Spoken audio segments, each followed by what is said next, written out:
Hello दोस्तों, आज हम देखेंगे इकोनॉमी में लोक वित्त और राजकोषीय नीति के बारे में। तो सबसे पहले हम देखते हैं कि लोक वित्त क्या होता है। सरकारी वित्त को ही लोक वित्त कहते हैं, अर्थात सरकार द्वारा कितना पैसा प्राप्त किया जा रहा है, कितना व्यय किया जा रहा है, कितना ऋण लिया जा रहा है, उनका मैनेजमेंट करना ही लोक वित्त कहलाता है। तो इसमें हम देखते हैं जिसमें सरकार की आय, व्यय और ऋण शामिल होता है। उद्देश्य क्या होता है? संसाधनों का न्याय संगत वितरण हो, आर्थिक विकास को बढ़ावा, सामाजिक न्याय यानी गरीबी उन्मूलन और महंगाई का कंट्रोल करना शामिल होता है। तो इसके हम कुछ पार्ट देखते हैं। सबसे पहले हम देखते हैं कि राजस्व की प्राप्तियां यानी कि सरकारी प्राप्तियां, गवर्नमेंट रिसीट। सरकार को मिलने वाली आय दो प्रकार की होती है। पहला होता है राजस्व प्राप्ति, रेवेन्यू रिसीट। ऐसी प्राप्ति जिससे सरकार पर कोई दायित्व नहीं बढ़ता है और संपत्ति में कमी नहीं होती है, जैसे कर राजस्व, टैक्स रेवेन्यू। आयकर, कर राजस्व में इनकम टैक्स, आयकर, जीएसटी, कारपोरेट टैक्स ये शामिल होते हैं। फिर एक होता है नॉन टैक्स रेवेन्यू। इसमें क्या होता है? इसमें होता है फीस, जुर्माना, सार्वजनिक उपक्रमों से लाभ और फिर ब्याज की प्राप्ति। इसका उदाहरण है कि सरकार द्वारा कई तरीके के फीस और जुर्माने वसूले जाते हैं। फिर हम देखते हैं पूंजीगत प्राप्ति, कैपिटल रिसीट। ऐसी प्राप्ति है जिनसे सरकार की देनदारी बढ़ती है या संपत्ति घटती है, जैसे कि ऋण, विनिवेश, ऋण की वसूली, ये सब होते हैं। फिर सरकार कुछ व्यय करती है जिसमें हमारा होता है राजस्व व्यय। ऐसा खर्च जिससे कोई संपत्ति का निर्माण नहीं होता है, जैसे वेतन, पेंशन, सब्सिडी, ब्याज भुगतान सरकार के नियमित कार्यों के लिए होता है।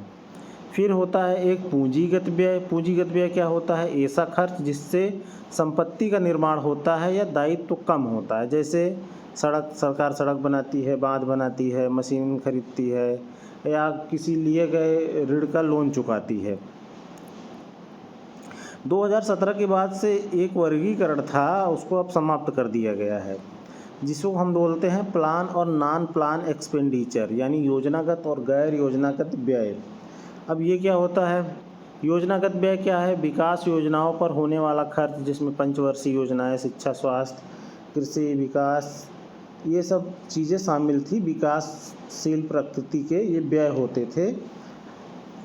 फिर एक होता है गैर योजनागत व्यय, जिसमें नियमित खर्च होते थे, जैसे रक्षा, वेतन, ब्याज भुगतान। अब इसी को बदल करके राजस्व व्यय और पूंजीगत व्यय नाम दे दिया गया है। अब हम देखते हैं सार्वजनिक व्यय यानी पब्लिक एक्सपेंडिचर जो होता है वो क्या होता है? सामाजिक न्याय यानी सरकार कुछ कल्याणकारी योजनाओं पे जो खर्च करती है उस पे, आर्थिक विकास पे, क्षेत्रीय संतुलन के लिए। सिद्धांत क्या होते हैं? उत्पादकता, समानता लाना, आर्थिक दक्षता लाना। अब कभी कभी सरकार को खर्चा पूरा करने के लिए जनता से, बैंकों से या विदेशी संस्थाओं से उसको ऋण लेना होता है। सरकार की जब इनकम पर्याप्त नहीं होती है खर्च करने के लिए, तब वह मतलब कि कमाई से ज़्यादा जब सरकार का खर्चा होता है तो उस खर्चे को जो पूरा करने के लिए सरकार ऋण लेती है। तो जब सरकार ऋण लेती है तो उसी ही कहते हैं सार्वजनिक ऋण।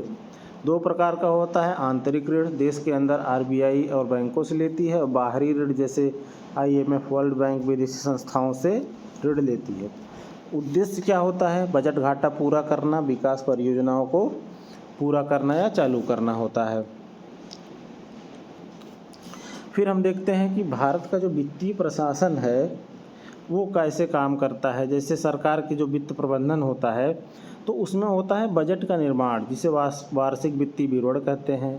इस पे पार्लियामेंट्री कंट्रोल होता है, बजट की स्वीकृति संसद करता है, लोक लेखा समिति का नियंत्रण होता है, लेखा और लेखा परीक्षा जो सीएजी द्वारा ऑडिट होती है।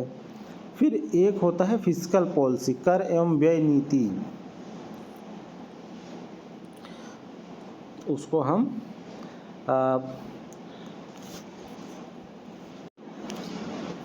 अब हम देखते हैं राजकोषीय नीति। राजकोषीय नीति क्या होता है? सरकार द्वारा टैक्स और पब्लिक एक्सपेंडिचर और ऋण के माध्यम से अर्थव्यवस्था को नियंत्रित करने की एक पॉलिसी होती है। भारत में इसे मिनिस्ट्री ऑफ फाइनेंस लागू करती है और जो आरबीआई होता है वो मौद्रिक नीति से इसका समन्वय करता है। राजकोषीय नीति क्यों आवश्यक होती है? सबसे पहला आर्थिक स्थिरता लाने के लिए, इकोनॉमिक स्टेबिलिटी। जैसे मंदी, रिसेशन में खर्च बढ़ा करके सरकार मांग बढ़ाना चाहती है। मुद्रास्फीति में यानी जब महंगाई बहुत ज़्यादा बढ़ जाती है तो टैक्स बढ़ा करके मांग कम करने के लिए। फिर सरकार राजकोषीय नीति क्यों लागू करती है? विकास को बढ़ाने के लिए, इंफ्रास्ट्रक्चर, शिक्षा, स्वास्थ्य में निवेश करती है।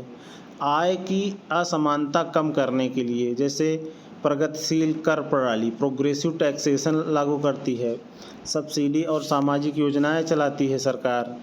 फिर आर्थिक स्थिरता में भूमिका क्या होती है? भूमिका राजकोषीय नीति काउंटर साइक्लिकल टूल की तरह काम करती है। जैसे बूम यानी अधिक वृद्धि में टैक्स बढ़ा दो, खर्च कम करना। रिसेशन में टैक्स कम कर दो, खर्च बढ़ाना। ऑटोमेटिक स्टेबलाइजर जैसे टैक्स सिस्टम, बेरोजगारी भत्ता, तो इन सब में भी राजकोषीय नीति काम करती है। वित्तीय घाटा। वित्तीय घाटा क्या होता है?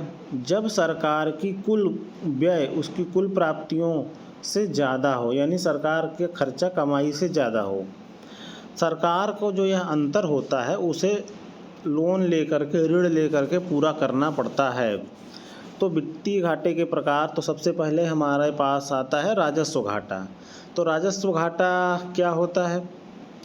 राजस्व घाटा का मतलब ये होता है कि सरकार का जो रेवेन्यू एक्सपेंडिचर है वो रेवेन्यू रिसीट से ज़्यादा होता है, यानी कि राजस्व खर्च राजस्व प्राप्ति से ज़्यादा है। वित्तीय घाटा क्या होता है? वित्तीय घाटा कुल घाटा होता है। प्राथमिक घाटा क्या होता है? प्राथमिक घाटा होता है कि फिस्कल पॉलिसी में से जो ब्याज की पेमेंट है उसको घटा दिया जाता है। यह बताता है कि बिना ब्याज के वास्तविक घाटा कितना है। फिजिकल कंसोलिडेशन सरकार द्वारा घाटे को नियंत्रित करने और ऋण को कम करने की प्रक्रिया को फिजिकल कंसोलिडेशन कहते हैं। क्या होता है इसमें टैक्स बेस को बढ़ा दिया जाता है, सब्सिडी का लक्ष्यीकरण किया जाता है, डिसइन्वेस्टमेंट किया जाता है, व्यय में दक्षता लाई जाती है। लक्ष्य क्या होता है? स्थिर और टिकाऊ अर्थव्यवस्था का निर्माण करना। इसी के संबंध में FRBM act 2003, physical responsibility and budget management act को लागू करने के लिए लाया गया था 2003 में। इसका उद्देश्य था फिजिकल डिसिप्लिन, राजकोषीय अनुशासन, घाटे को सीमित करना, पारदर्शिता बढ़ाना, ये उसके उद्देश्य थे। अब प्रमुख प्रावधान क्या थे कि फिजिकल डेफिसिट को GDP के 3% तक सीमित करना, रेवेन्यू डेफिसिट को कम करना, सरकार को medium term physical policy statement देना। 2018 में एक संशोधन NK सिंह कमेटी द्वारा किया गया, जिसमें जो कर्ज की लक्ष्य है उसको 60% of GDP central plus state मिला करके रखने के लिए कहा गया है। महत्व क्या है? निवेशकों का विश्वास बढ़ता है, इन्फ्लेशन कंट्रोल में मदद मिलती है, दीर्घकालीन विकास सुनिश्चित होता है। तो ये सब होता है। फिजिकल डेफिसिट बराबर क्या होता है कि बारोइंग रिक्वायरमेंट हमको पता चलती है कि हमको कितना पैसे की ज़रूरत है अभी और रेवेन्यू डेफिसिट क्या होता है कि डिस सेविंग।